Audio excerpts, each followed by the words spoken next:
Before I go about solving this problem, let me share some interesting facts about the T-level maths qualification in the UK. It is designed for students who want to enhance their mathematical skills to work in certain industries like engineering, finance, data analysis, and so on. Here they are faced with real-world mathematical problems, and this course will help them to move further with their careers. So let's look at this question. A farmer has enough stone for 80 meters of dry stone walling. He wants to create a field with the largest possible area. Find the dimensions of the field that gives the maximum area. So here we want to assume that the field is a rectangle. Let's draw a rectangle here. So let's say the length of the field here is x meters and the width is y meters. They told you that the perimeter is 80 meters, so we can write perimeter equals to 80 meters. And the perimeter of the rectangle here is the length plus width multiplied by 2, so we can write P equals to the length, which is x, plus the width, y, multiplied by 2. So we can equate 80 to this and we can find the value of, say, y. So here we have then 2 into x plus y equals 80. So we divide both sides by 2, so x plus y equals 40. So y then is equal to 40 minus x. So it means that we can write an equation for the area. Area then is the length times width. So here the length is x and the width there would be y, which is 40 minus x.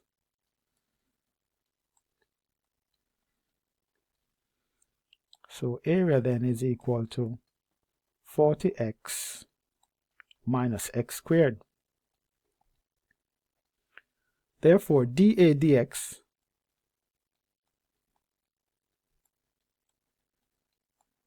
equals to 40 minus 2x. At turning point or at maximum, so let's write at maximum turning point, dA dx equals 0. Therefore, 40 minus 2x equals 0. So from here, x equals to 20. Therefore, we can determine the maximum area. Area then is,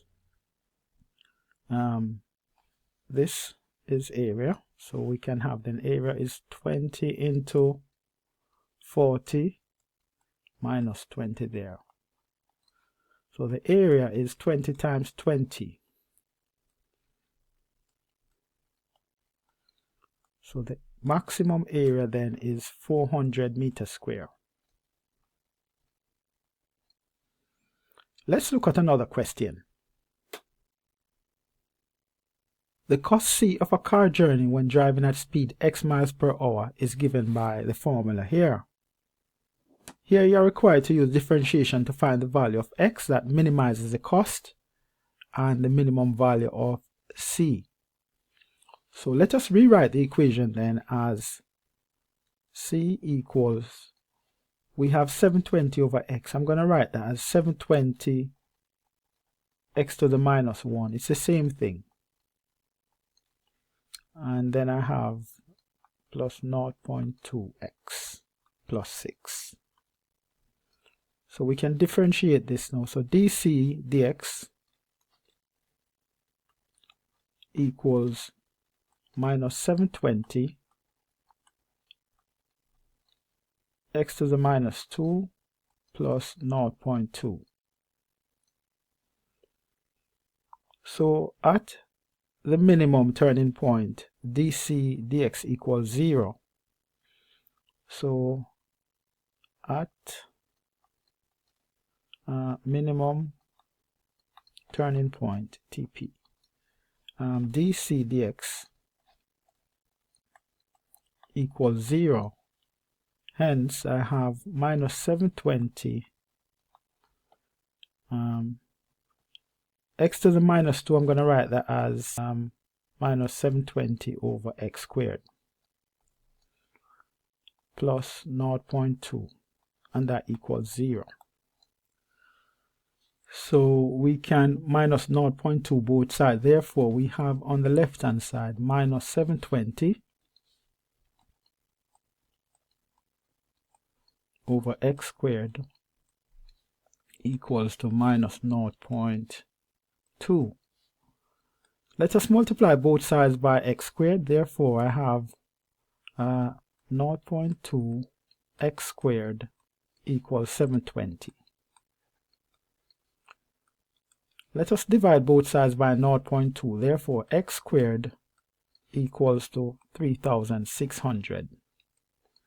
So x equals to 60.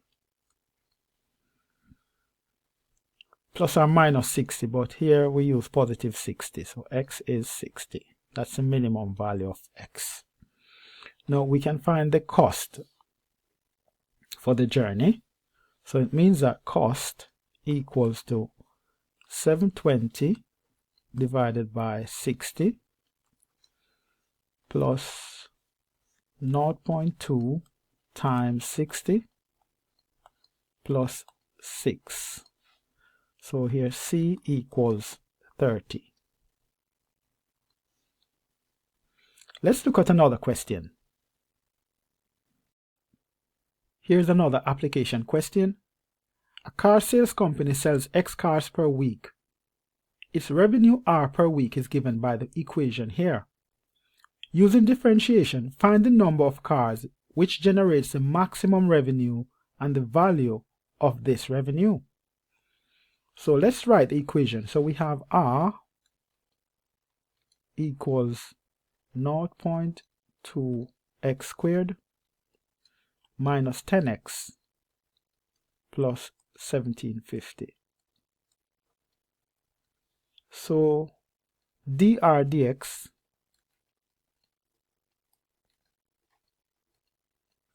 equals 0.4x minus 10.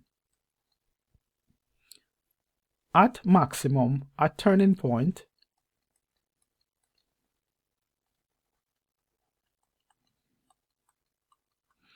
dr dx equals 0. Therefore, 0.4x equals 10.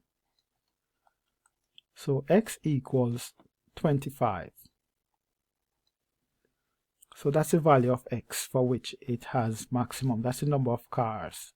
Now we need to work out the revenue. So R, the revenue, is equal to 0.2 times plus 1750. So the revenue then, let's use our calculator to see what we get here. So the revenue is 1,625 equals 1,625 pounds.